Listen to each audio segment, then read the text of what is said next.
You know that feeling when everything's going perfectly? When you're on top of the world? Thinking nothing could possibly go wrong? Yeah, I had that feeling on May 7th, 1915. 18 minutes later, I was fighting for my life in the freezing Atlantic Ocean, surrounded by screaming passengers, floating debris, and the horrifying sight of one of the world's greatest ocean liners disappearing beneath the waves. My name is Margaret Hensley. I was 23 years old, traveling home to Boston from visiting my sister in London, and I survived the sinking of the RMS Lusitania. This is my story, but before we dive in, and trust me, there's going to be a lot of diving, let me ask you something. Have you ever heard of the Lusitania? Most people know about the Titanic. Everyone's seen the movie, right? Leonardo DiCaprio, the whole I'm flying scene, the iceberg, all of it. But the Lusitania? That's a different story. A darker story. A story that involves not just tragedy, but conspiracy, war, and a decision that would help drag America into the bloodiest conflict the world had ever seen. So buckle up. This is going to be intense. Let me paint you a picture of the Lusitania before she went down. Imagine the most luxurious floating palace you can think of. Now make it faster, grander, and more elegant than anything else on the ocean. That was the Lusitania. When she launched in 1906, she was a marvel of modern engineering. We're talking about a ship that was 787 feet long, that's nearly 3 football fields. She had 4 massive smokestacks that dominated the skyline of any port she entered. And she could carry over 2,000 passengers and crew in absolute style. I'm talking chandeliers, ornate wood paneling, plush carpets that your feet sank into with every step. The first-class dining room looked like something out of a palace. The dome above it was breathtaking, all carved wood and gold leaf. There were reading rooms, smoking rooms, a lounge that seemed to stretch on forever. And the speed. Oh, the speed. The Lusitania could cross the Atlantic in under 5 days. 5 days. When most ships took a week or more, the Lusitania was breaking records. She was built for speed, designed to outrun anything on the water. She held the Blue Riband, the award for the fastest Atlantic crossing, multiple times. She was nicknamed the Greyhound of the Seas. But here's the thing, nobody really talked about in polite company. By May 1915, the world had changed. The Lusitania had launched during peacetime, an era of optimism and progress. But now Europe was tearing itself apart. World War I had been raging for almost a year. The trenches of France and Belgium were filled with mud, blood, and horror. Millions of men were dying in a war that everyone thought would be over by Christmas 1914. But Christmas had come and gone, and the killing just kept escalating. And the waters around Britain? They'd become a hunting ground. Germany had declared the seas around the British Isles a war zone. Their U-boats, submarines, were prowling beneath the waves, torpedoing merchant ships, naval vessels, anything that might be helping the British war effort. But here's what made the Lusitania different. She was a civilian passenger liner. A British ship, yes, but filled with innocent people. Families, children, people like me who just wanted to get home. Surely, we thought, Germany wouldn't dare attack a passenger ship. Surely we were safe. Want to know what's truly chilling? The German embassy in America actually took out newspaper advertisements warning people not to sail on the Lusitania. I'm not kidding. They published warnings in American newspapers saying that any ship flying the British flag was liable to destruction in the war zone. I saw one of those warnings. We all did. You know what I thought when I read it? I thought it was propaganda. Scare tactics. I mean, come on. Attacking a luxury liner filled with civilians? That would be barbaric. Unthinkable. Against every rule of warfare, no nation would do something that monstrous. Right? May 1st, 1915, New York City. The morning I boarded the Lusitania, the weather was gorgeous. Sunny, warm, with just enough of a breeze to keep things comfortable. Perfect sailing weather. I remember standing at Pier 54 in Manhattan, looking up at this absolute giant of a ship. Even though I'd seen photographs, even though I knew how big she was, nothing prepared me for the reality of standing next to her. She towered above the pier, her four massive funnels reaching toward the sky, her black hull reflecting in the water. She was magnificent. My cabin was in second class, nothing fancy but clean and comfortable. My roommate was a woman named Dorothy, a teacher from Philadelphia heading to England to work as a volunteer nurse. We hit it off immediately. She was funny, down to earth, and just nervous enough about the crossing to make me feel better about my own nerves. "Do you think there's anything to those warnings?" she asked me as we unpacked our things. I shrugged, trying to seem braver than I felt. "I think Germany's trying to scare people. The Lusitania is too fast for any submarine to catch. And besides, Captain Turner's done this route dozens of times. We're in good hands." Captain William Turner. I'd seen him around the ship. A stern-looking man with a gray beard and the kind of weathered face that spoke of decades at sea. He had a reputation as one of Cunard Line's best captains. Experienced, careful, competent. If anyone could get us safely across the Atlantic during wartime, it was him. The first few days of the voyage were honestly pretty wonderful. I know that sounds strange given what happened, but it's true. The Lusitania was running at reduced speed to save coal. The war had made everything more expensive, but she still moved through the water with this beautiful, powerful grace. The engines thrummed beneath your feet, a constant reminder of the incredible machinery driving us forward. I spent my days walking the promenade decks, reading in the second-class lounge, and chatting with other passengers. There were families with children, businessmen, a group of nurses heading to the war zone, even some celebrities I recognized from newspapers. There was Alfred Vanderbilt, the millionaire, Charles Frohman, the famous Broadway producer. I saw them in the first-class areas, though of course I never spoke to them. They existed in a different world, even on the same ship. The food was excellent. I mean, even in second class, we ate better than I'd eaten in months. Fresh bread, roasted meats, vegetables, desserts. The Lusitania might have been in wartime service, but Cunard wasn't cutting corners on the dining. And the ship herself? She handled the Atlantic swells like they were nothing. I'd been worried about seasickness, but the Lusitania was so large and well-designed that you barely felt the ocean unless you were out on deck. Dorothy and I would stand at the railing in the evenings, watching the sun set over the endless expanse of water, and she'd say things like, "Can you imagine? We're standing on a ship in the middle of the Atlantic Ocean, and it feels as steady as being in a building." By May 6th, our 6th day at sea, we were getting close to Ireland, close to the end of our journey. One more day and we'd be safely in Liverpool. One more day. That night, I remember lying in my bunk, listening to the engines, feeling the gentle rocking of the ship. Dorothy was already asleep, breathing softly in the bunk above me. I remember thinking, we're almost there. We made it. All that worry for nothing. I should have known better. Because here's something you need to understand about history, about tragedy, about life. The worst moments almost always come when you least expect them. When you've just started to relax. When you've just convinced yourself that everything's going to be okay. That's when the universe decides to remind you how fragile everything really is. I woke up to sunlight streaming through the porthole in our cabin. It was a beautiful day.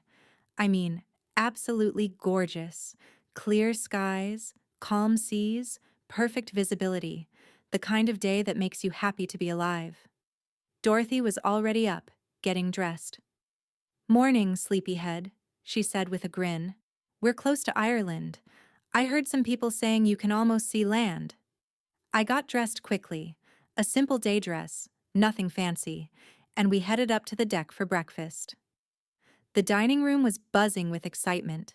People were in good moods, chatting and laughing, relieved that we were nearly at the end of our journey. One more day, people kept saying, just one more day. After breakfast, Dorothy and I went up to the boat deck to get some fresh air. It was around 11 a.m., and the ship was making good speed now, cutting through the calm water. The coast of Ireland was visible as a dark smudge on the horizon to our north. We were in the war zone now, officially. But everything felt so peaceful, so normal. I remember watching some children playing near the lifeboats. Their mother was sitting on a deck chair nearby, knitting, occasionally looking up to make sure they weren't getting into trouble. The kids were laughing, running around, full of energy. One little boy, he couldn't have been more than 5, was pretending the lifeboat davits were a pirate ship. "Fire the cannons!" he shouted, making explosion noises with his mouth. His mother smiled indulgently. "Not too loud, Thomas. People are trying to relax." I exchanged a glance with Dorothy. She was smiling too. "Makes you want kids, doesn't it?" she said. "Ask me again when I'm married," I replied, laughing. We stayed on deck through the late morning and into the afternoon. The weather was just too perfect to waste time inside. Other passengers had the same idea. The decks were crowded with people enjoying the sunshine, the sea air, the sense that we'd almost made it. Around 1 p.m., we went down to the second-class dining room for lunch. The meal was lovely. Soup, sandwiches, some kind of fish course I can't quite remember now. The dining room was full, but not crowded. Everyone in good spirits. I remember the steward who served us was a young man with red hair and a thick Liverpool accent. He was friendly, joking with passengers, clearly happy to be nearing port. "Tomorrow morning you'll be off this old boat," he said as he refilled our water glasses. "Bet you'll be happy to have solid ground under your feet again, eh?" "I don't know," Dorothy said. "I might miss all this luxury. It's been like staying in a fancy hotel." Well, the Lusitania is the finest ship on the ocean," the steward said with obvious pride.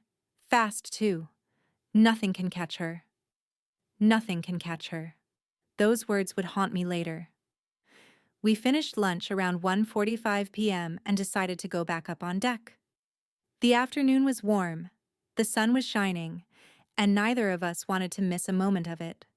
We climbed the stairs to the boat deck and found a spot near the railing on the starboard side, the right side of the ship, for those of you who don't speak nautical. We stood there, looking out at the ocean, at the distant coast of Ireland, breathing in the salt air. It was 2:10 p.m. I know the exact time because I remember checking my watch. I was thinking about what time we'd arrive in Liverpool the next day, whether I'd have time to send a telegram to my parents before catching the train. Dorothy was saying something about the weather, how lucky we'd been to have such a smooth crossing. And then the world exploded. I didn't see it coming. Nobody did. One second I was standing peacefully at the railing, enjoying the afternoon sun. The next second, there was this massive explosion that seemed to come from everywhere, and nowhere, at once. The sound was deafening. Imagine the loudest thunderclap you've ever heard, multiply it by 1,000, and you're getting close. It was a deep, resonating boom that I felt in my chest, in my bones, in my teeth. The entire ship shuddered.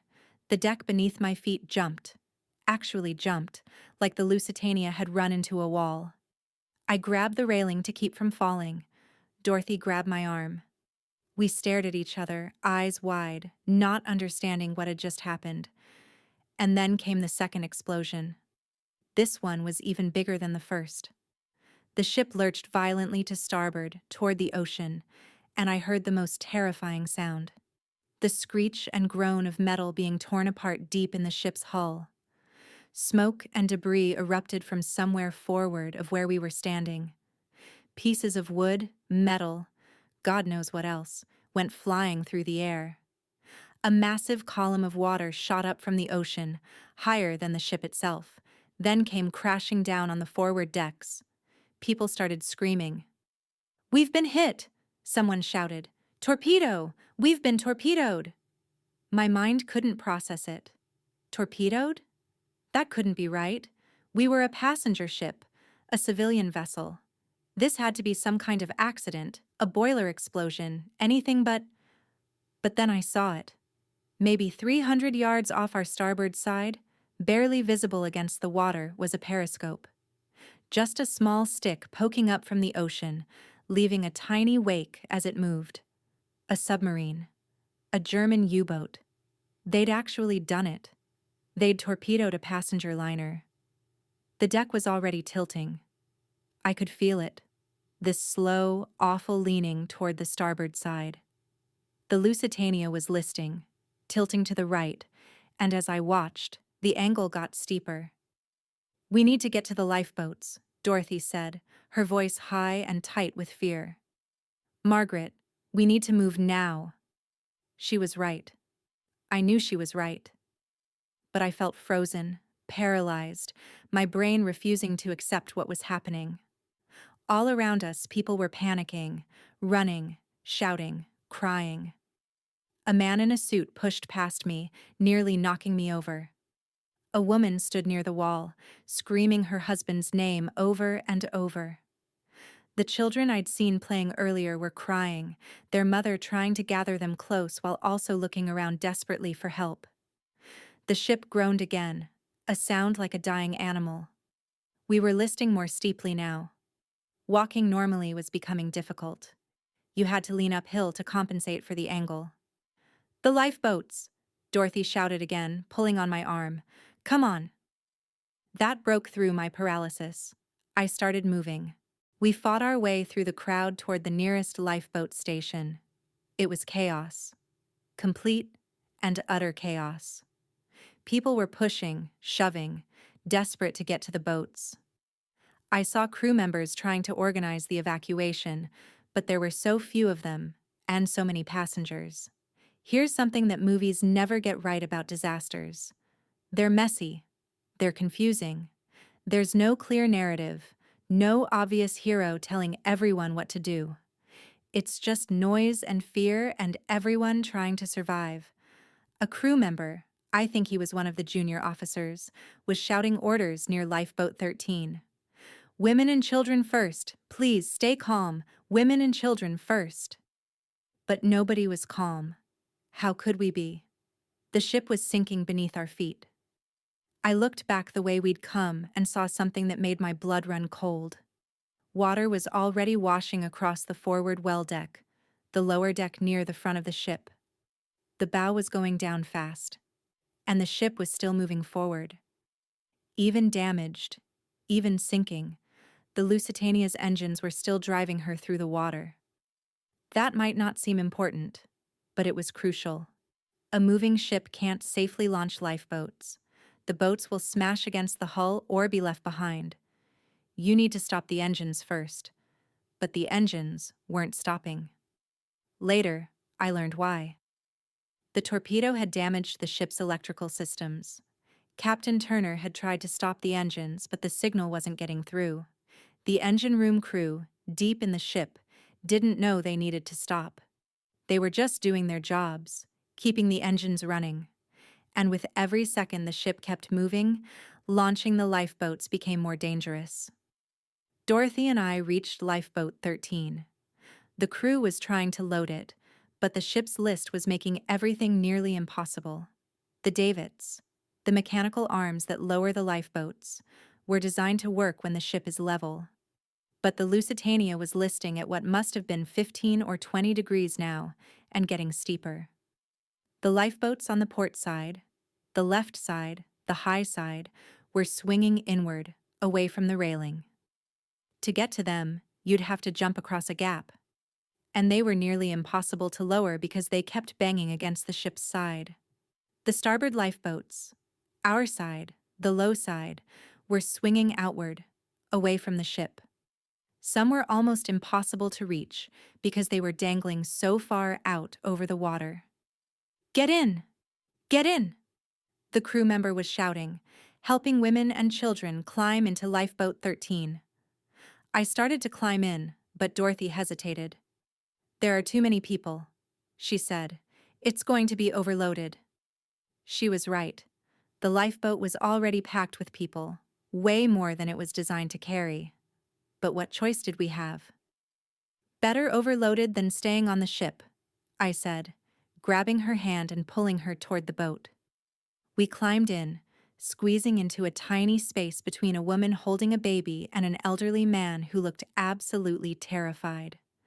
The lifeboat was so full that people were sitting on each other's laps, standing where they should have been sitting, holding onto the sides just to fit. "Lower away!" the crew member shouted. The davits creaked. The lifeboat jerked downward a few inches, then stopped. Then it jerked again, stopped again. The crew was struggling with the mechanism. The ship's list was making everything difficult. The ropes were tangling, and the lifeboat kept banging against the side of the Lusitania. We dropped another few feet, jerked to a stop, dropped again. People in the lifeboat were crying, praying, holding each other. The woman next to me was whispering to her baby, "It's okay. It's okay. We're going to be fine." But we weren't fine. We were nowhere near fine, because as we descended in these awful, jerky movements, I could see what was happening to the other lifeboats. Some were being lowered unevenly, one end going down faster than the other, and people were sliding out, falling into the ocean. I watched one boat tip completely vertical, dumping everyone into the water like they'd been shaken out of a box. Another boat on the port side had broken free and crashed onto the deck below, crushing the people waiting there. Some boats were being launched half full because the crew couldn't wait any longer. Others were so overloaded they looked like they might sink the moment they hit the water. And through it all, the Lusitania kept tilting, kept sinking, kept dying. Our lifeboat dropped again. We were maybe halfway down now, level with the promenade deck. I could see people pressed against the windows, looking out at us with desperate, terrified faces. Then the rope on the forward end of our lifeboat snapped. The front of our lifeboat dropped like a stone. People screamed. Everyone lurched forward, and suddenly half the passengers were sliding toward the front, piling on top of each other. I grabbed onto a wooden seat to keep from being thrown forward, my fingers clamping down so hard I felt splinters dig into my palm. The lifeboat was now hanging almost vertically from its rear rope, the bow pointing down at the ocean 20 feet below. "Hold on!" someone screamed. "Hold on!" But there was nothing to hold on to. People were falling, tumbling over each other, sliding toward the front of the boat. I saw the elderly man who'd been sitting near me lose his grip and fall, hitting the water with a splash that was lost in all the other noise. The woman with the baby was holding onto her child with one arm and clinging to the side of the boat with the other, screaming. A man next to her tried to help, grabbing her arm, but the boat lurched again and they both fell. "Jump!" Dorothy shouted in my ear. "Margaret, we have to jump." She was right. The lifeboat was going to dump all of us into the ocean whether we wanted it to or not. Better to jump on our own terms than fall in a tangle of bodies and wreckage. I looked down at the water. It looked dark and cold and terrifying, but staying in this death trap was more terrifying. "On 3!" I shouted to Dorothy. 1, 2. I didn't make it to 3. The rear rope snapped. The lifeboat dropped the remaining distance and hit the water at an angle. I was thrown clear, flying through the air for what felt like forever but was probably less than a second. Then I hit the Atlantic Ocean. Cold. Oh God, the cold. I've tried to explain this to people over the years, but words don't really capture it. The water temperature was maybe 50 degrees Fahrenheit. That doesn't sound terrible if you're talking about air temperature, right? A crisp spring day. But in water? 50-degree water is cold enough to kill you. Not immediately, but fast enough. It steals your body heat, shuts down your muscles, makes it hard to breathe, hard to think, hard to do anything but gasp and flail. The cold hit me like a physical blow. My whole body seized up. I couldn't breathe. My lungs refused to work. I went under, swallowed seawater, choked, thrashed my way back to the surface. I broke through, gasping, my teeth already chattering so hard I thought they might break. Around me was chaos. People everywhere, screaming, flailing, going under and sometimes coming back up and sometimes not.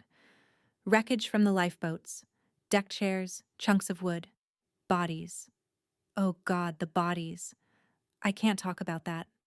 I can't. Even now, over 100 years later for you, just a week later for me in my memory, I can't describe what I saw. Just know that it was horrible. Just know that I'll never forget it. Dorothy! I screamed. Dorothy! I spun around in the water, looking for her red coat. I'd seen her wearing it when we boarded the lifeboat. Where was she? Where? There. 20 feet away, clinging to a piece of wreckage. Her face was white, her lips already turning blue. But she was alive. I started swimming toward her, fighting through the debris and the crowd of people. Every stroke was agony. My muscles were already starting to seize up from the cold, and my dress was soaked, weighing me down like an anchor. I reached her and grabbed onto the same piece of wood. It was a wooden panel from somewhere, maybe part of a deck chair or a door. We clung to it together, both of us shaking violently. We're going to be okay, Dorothy stammered through chattering teeth. Ships will come. They'll rescue us. I wanted to believe her. I tried to believe her. But when I looked back at the Lusitania, I felt hope dying in my chest. The ship was dying fast. Faster than should have been possible. From water level, the Lusitania looked even more massive than she had from the pier in New York. She towered above us, this enormous metal cliff, tilted at an impossible angle. Her bow was almost completely underwater now, her stern rising up as the front went down. People were still on deck. Hundreds of them. I could see them clinging to the railings, to the masts, to anything that would hold them. Some were jumping, just stepping off into space and falling, falling, falling until they hit the water. The 4 giant funnels were tilted at crazy angles. As I watched, the forward-most funnel tore free from its moorings and crashed down onto the deck, crushing everyone underneath it. The sound of tearing metal was like a scream. 18 minutes. That's how long it took from the moment the torpedo hit to the moment the Lusitania went under. 18 minutes. The Titanic took 2 hours and 40 minutes to sink. The Lusitania took 18 minutes. Do you understand how fast that is? How little time that gives people to escape? Most people were still trying to figure out what had happened, still trying to get organized, still trying to find their loved ones, when the ship went down. Dorothy and I clung to our piece of wreckage and watched the final moments. The stern was rising higher and higher, lifting out of the water. The propellers, those massive bronze propellers that had driven the ship across the Atlantic, were now visible, dripping, still slowly turning. People were sliding down the deck toward the bow, unable to hold on. I saw them falling, tumbling, screaming. Some managed to grab onto something. Most didn't. And then, with a sound I'll hear in my nightmares for the rest of my life, the Lusitania went under. The bow went first, sliding beneath the surface, then the middle of the ship, then the stern, lifting higher and higher, pointing almost straight up at the sky for a moment, this final defiant gesture before it slid smoothly beneath the waves. The suction pulled everything down with it, wreckage, debris, and people. Oh God, so many people. They were pulled under, sucked down by the vortex of a sinking ship, and most of them never came back up. Dorothy and I held onto our wreckage with every ounce of strength we had, fighting against the pull. I felt my legs being dragged down, felt the wood starting to slip from my numb fingers. "Don't let go!" Dorothy screamed. "Don't let go!" I didn't let go. The suction pulled at us for what felt like forever, but was probably only 30 seconds. Then, suddenly, it stopped. The water settled. The vortex dissipated. And where the Lusitania had been, there was nothing but debris and people, and the terrible, awful quiet that comes after a disaster. No more engine sounds, no more groaning metal. Just the lapping of waves and the cries of the survivors. I looked around, trying to take inventory of the situation. The water was full of people clinging to wreckage. Some lifeboats had made it off the ship successfully and were floating nearby, filled with survivors. But most of the boats had been destroyed or dumped their passengers, or never made it off the ship at all. How many people were in the water? Hundreds, maybe 1,000. And how many had gone down with the ship? How many were already dead? I couldn't think about that. If I thought about that, I'd panic. And if I panicked, I'd die. "We need to find a lifeboat," I said to Dorothy, my voice shaking from cold and shock. "We need to get out of the water." She nodded weakly. Her lips were blue now, her face gray. She was going into hypothermia. Hell, we both were. We started kicking, using our legs to propel our piece of wreckage toward the nearest lifeboat. It was slow going. Our muscles barely worked, and the debris was so thick it was hard to move through.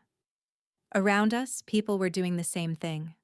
Swimming, clinging to wreckage, trying desperately to find safety. Some were helping others. Some were fighting over pieces of floating debris. Panic and heroism existed side by side. I saw a man in a life jacket pull a woman without one onto his piece of wreckage, making room for her even though it meant he'd be more exposed to the water.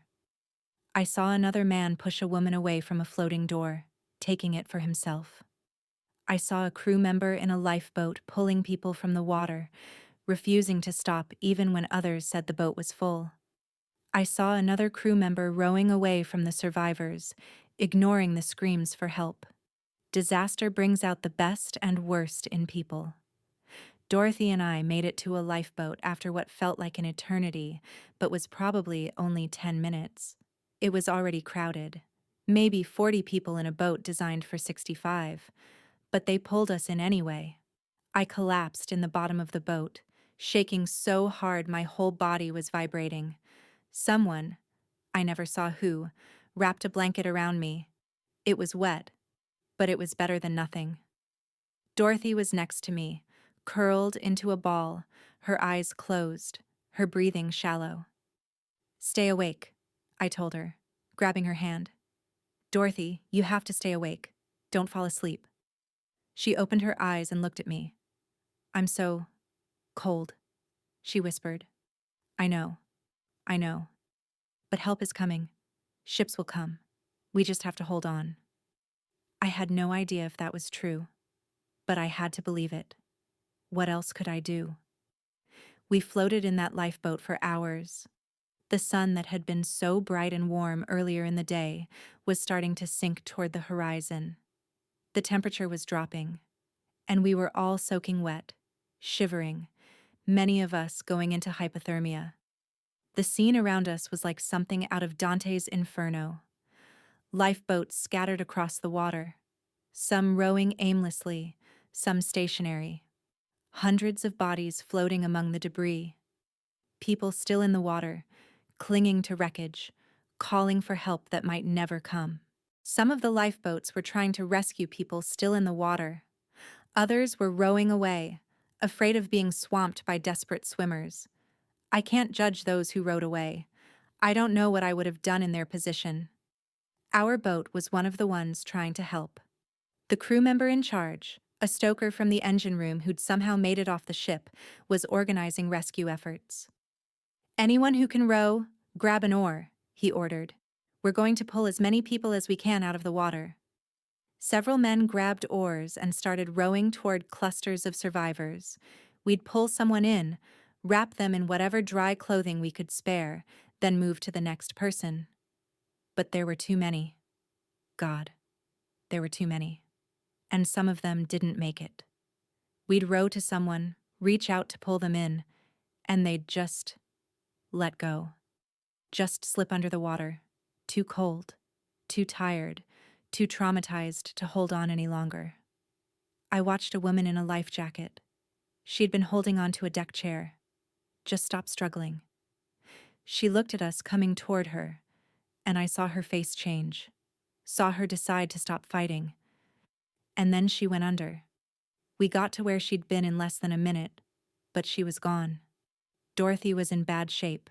She was conscious, but barely. Her shivering had stopped, which is a terrible sign. It means your body is so cold it's shutting down. I kept talking to her, shaking her, anything to keep her awake. Tell me about Philadelphia, I said, my own teeth chattering so hard I could barely talk. Tell me about your school, the kids you teach. She mumbled something I couldn't understand. Dorothy, stay with me. Tell me about your students. I have a boy, named James, she whispered. He's 7. He wants to be an engineer. That's good. That's good. Tell me more. She did, speaking in this slow, disconnected way, but at least she was talking. As long as she was talking, she was alive. The sun sank lower, the water got rougher, the wind picked up, and we waited. Some people in the boat were praying, some were crying, some were just staring blankly at nothing in shock. A woman near me was calling for her husband over and over. Robert, Robert, where are you? She'd been calling for him since we pulled her from the water. I don't think she understood that he was gone. A man in a soaked business suit was checking his pocket watch every few minutes, as if the time mattered any more. A little girl, she couldn't have been more than 6, was wrapped in a blanket 3 times her size, sitting in her mother's lap, not crying, not speaking, just staring with these huge, haunted eyes. And then, as the sun touched the horizon, someone shouted, "Sail! Sail, ho!" We all looked. There, in the distance, was a ship, a real ship, with smoke coming from its stack, heading toward us. The reaction in our boat was instantaneous. People started crying, shouting, waving their arms. Someone produced a piece of cloth and started waving it like a flag. "They see us! They see us!" someone yelled. The ship got closer. It was a small vessel, not a luxury liner like the Lusitania, but some kind of fishing boat or coastal vessel. But it might as well have been the Queen Mary for how happy we were to see it. It pulled alongside our lifeboat, and crew members started helping people aboard. They had blankets, hot drinks, kindness. Dorothy and I were pulled up together. My legs didn't want to work. I'd been sitting in that cold water for so long that my muscles had seized up. 2 sailors basically carried me onto the deck and wrapped me in a dry blanket. "You're safe now, miss," one of them said. "You're safe." I wanted to believe him. But looking back at the water, at the lifeboats still scattered across the surface, at the bodies, at the place where the Lusitania had gone down, I didn't feel safe. I felt like I'd never feel safe again. The ship that rescued us was a fishing vessel called the Bluebell. She'd been in the area when the Lusitania went down and had steamed at full speed to help. She wasn't the only one. Several other boats from nearby Irish ports had rushed to the scene, but they were too late to save most people. Of the 1,960 people who'd been aboard the Lusitania when the torpedo hit, 1,198 died. That's over 60%. Gone in 18 minutes. The dead included men, women, and children, rich and poor, British and American and Canadian, and people from dozens of other countries. Alfred Vanderbilt didn't make it. Charles Frohman didn't make it. That crew member with the red hair who'd served us lunch died. The children I'd watched playing on deck that morning died. Out of 129 American citizens aboard, 128 died. 128. You want to know the worst part? The absolute worst part of this whole thing? It didn't have to happen. The Lusitania was carrying munitions, weapons, ammunition destined for the British war effort. The German embassy wasn't lying when they warned people not to sail. They knew the Lusitania was a legitimate military target because she was carrying war material. But the British government and the Cunard Line didn't tell passengers. They didn't say, "Hey, just so you know, we're carrying thousands of rounds of ammunition in the cargo hold, so there's a small chance a German submarine might torpedo us." They didn't say anything. They just sold tickets and took our money and sent us into a war zone on a ship that was carrying weapons. And when the torpedo hit, when that second explosion happened, the one that was even bigger than the torpedo itself, that was the ammunition exploding in the cargo hold. That's why the ship went down so fast. The torpedo damaged the hull, but the exploding ammunition tore the Lusitania apart from the inside. We were passengers on a floating bomb, and nobody bothered to tell us. Now, you might be thinking, but Margaret, Germany still shouldn't have torpedoed a passenger ship. Even if it was carrying weapons, there were innocent people on board. And you're right. Absolutely right. The German U-boat captain, Walter Schwieger, could have surfaced and given a warning. Could have allowed the passengers to evacuate before sinking the ship. That's what international law required. That's what the rules of warfare dictated. But he didn't. He just fired the torpedo and sailed away. And Germany, the German government, they didn't apologize. They claimed the sinking was justified because the Lusitania was carrying munitions. They issued a medal commemorating the event, celebrating the sinking like it was some great military victory, celebrating the deaths of almost 1,200 innocent people. Want to know what happened because of the Lusitania? America entered World War I. Not immediately. That took another 2 years. But the sinking of the Lusitania was the beginning of the end of American neutrality. The American public was outraged. The newspapers were screaming for revenge. Political cartoons showed Germany as a barbaric Hun, killing innocent women and children. The narrative became, "Germany is evil. Germany is the enemy of civilization. We must stop Germany." And eventually, America did enter the war. In April 1917, nearly 2 years after the Lusitania sank, the United States declared war on Germany. And American entry into World War I? That tipped the balance. That's what won the war for the Allies. So you could argue that the sinking of the Lusitania changed the course of world history. But here's what I think about late at night when I can't sleep. Was it worth it? Did those 1,198 deaths serve some greater purpose? Did they prevent future suffering? Or did they just lead to more death? More war? More suffering? I don't know. I honestly don't know. What I do know is that every one of those people had a life, had dreams, had people who loved them. They weren't symbols or statistics or historical footnotes. They were real. The little boy I saw playing on deck that morning, he wanted to be a pirate when he grew up. His mother told me that while we were waiting to board. A pirate. He never got the chance. It's been 6 months since the sinking. 6 months since I fought my way out of that freezing water and onto a rescue ship. 6 months since I watched the greatest ocean liner in the world disappear beneath the waves. People ask me how I'm doing, how I'm coping. I tell them I'm fine. I tell them I'm one of the lucky ones. I survived, didn't I? But fine is a relative term. I can't work. Can't focus long enough to hold down a job. I tried going back to my old position as a secretary, but every time a door slammed or someone raised their voice, I'd start shaking. After 2 weeks, they gently suggested I take some time off. I can't be around large crowds. Too many people, too much noise. And I start to panic. Start to feel like I'm back in that chaos on the sinking ship. I can't form new relationships. How do you explain to someone on a first date that you have screaming nightmares 3 times a week? That you can't go near the ocean? That sometimes you just start crying for no apparent reason because you saw something that reminded you of that day? I'm 23 years old and I feel ancient, but I'm also incredibly, overwhelmingly grateful to be alive. Because I got a second chance. Dorothy got a second chance. The 761 other survivors got a second chance. And we owe it to the 1,198 who didn't survive to make that second chance mean something. So what have I learned from all this? First, nothing is unsinkable.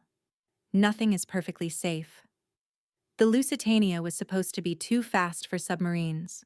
The Titanic was supposedly unsinkable. Humans have this tendency to get overconfident, to assume we've conquered nature, conquered risk, conquered death itself. We haven't. We never will. Second, in a crisis, you discover who you really are. Some people become heroes, some become cowards. Most become something in between. I don't know which category I fall into. I survived, but I didn't do anything particularly heroic. I just held onto a piece of wood and tried not to die. Third, governments lie, companies lie. They'll prioritize politics and profits over human lives, and they'll do it while smiling and shaking your hand. The British government knew the Lusitania was carrying munitions. Cunard Line knew. They chose not to tell passengers because they were afraid it would hurt ticket sales, hurt the war effort, hurt their reputation. They chose money and politics over transparency and honesty, and people died because of it.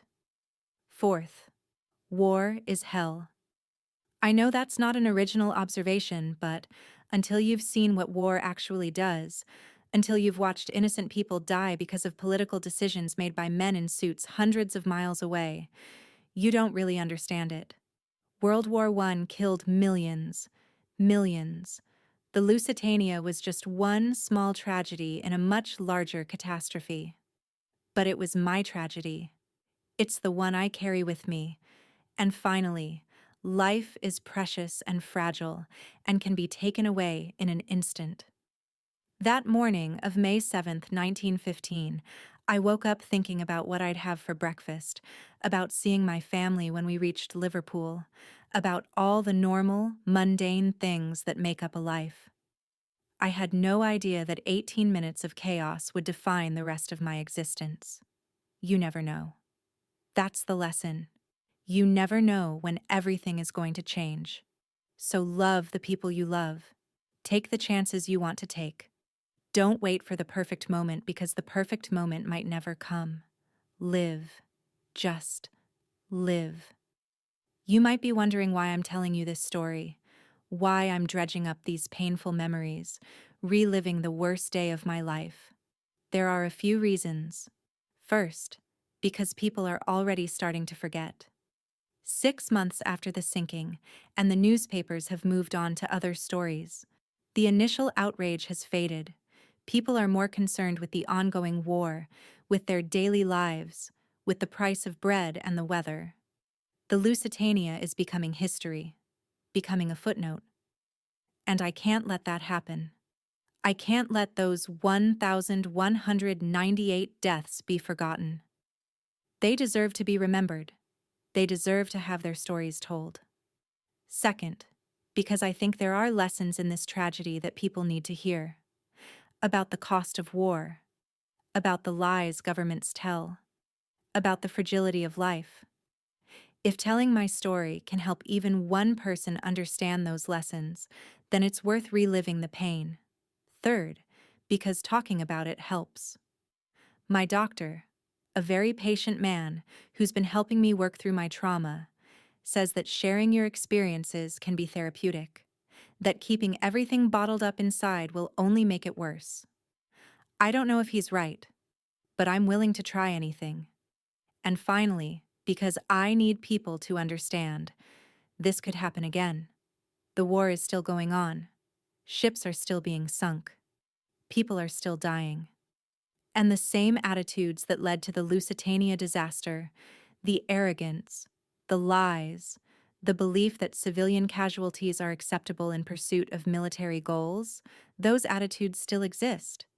If we don't learn from history, we're doomed to repeat it. That's not just a cliché. It's the truth. I want to take a moment to talk about some of the people who didn't make it. Charles Frohman, the Broadway producer. He was 58 years old, a hugely successful and influential figure in American theater. When the ship was sinking, witnesses said he remained calm, even cheerful. His last words were reportedly a quote from Peter Pan, one of his most successful productions. "Why fear death? It is the most beautiful adventure in life." He went down with the ship, body never recovered. Alfred Gwynne Vanderbilt, millionaire and socialite. He was 37 years old, heir to one of America's greatest fortunes. When the ship was sinking, he gave his life jacket to a woman who didn't have one. He spent his final minutes helping women and children into lifeboats. He went down with the ship, body never recovered. William Thomas Turner, the captain. Wait. No, Captain Turner survived. He was one of the last people off the ship, swept into the water when the bridge went under. He was rescued and later faced a formal inquiry into the sinking.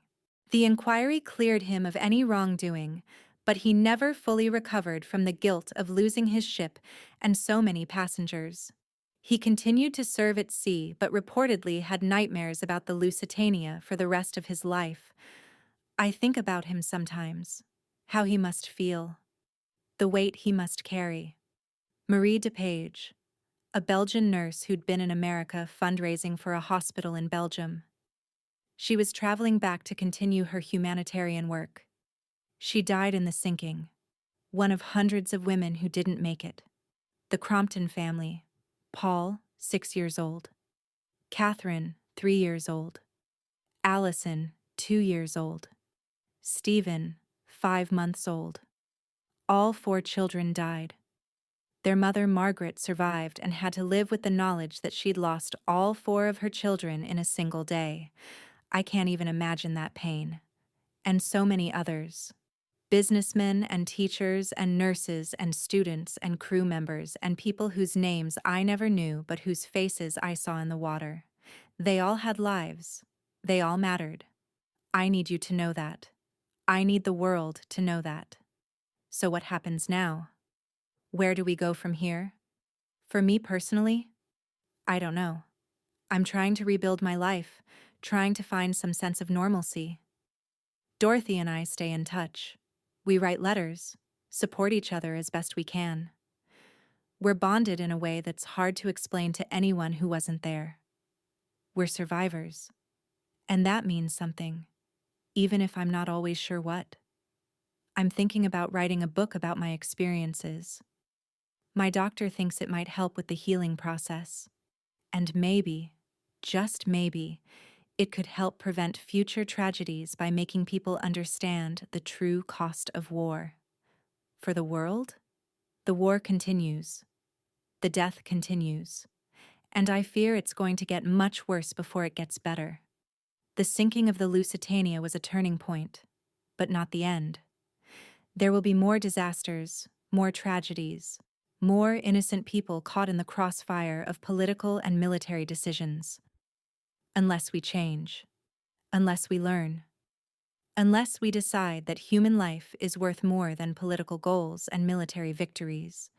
I'm not optimistic about that, but I'm hopeful. I have to be. Because if I lose hope, what's left? You, watching this right now in whatever year you're in, whatever circumstances you're facing, I have a message for you. Value your life. Value the lives of those around you. Don't take anything for granted. Don't assume tomorrow is guaranteed. Don't put off the important things, the meaningful things, the things that matter. I woke up on May 7th, 1915, thinking I had all the time in the world. I was 23, healthy, with my whole life ahead of me. I was going to get home, see my family, maybe meet someone nice, get married, have kids, live a normal, happy life. And then, in 18 minutes, everything changed. I survived. I'm one of the lucky ones. But I'm also carrying the weight of that day with me, and I always will.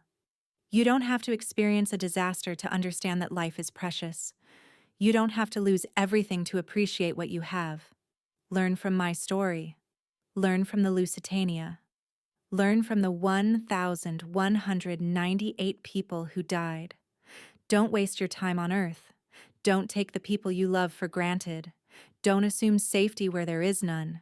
Don't trust institutions that prioritize profits over people. And for God's sake, push for peace. Push for understanding. Push for a world where passenger ships aren't torpedoed, where wars don't consume entire generations, where we value human life above all else. I know that sounds naive. I know the world is complicated, that conflicts have deep roots, that there aren't easy answers. But we have to try. We have to do better. Because the alternative is more death, more suffering, more tragedies like the Lusitania. And I can't accept that. I won't accept that. It's getting late. I've been talking for a long time, and I'm tired. The kind of tired that sleep won't fix, that rest won't cure. But I'm glad I told you this story.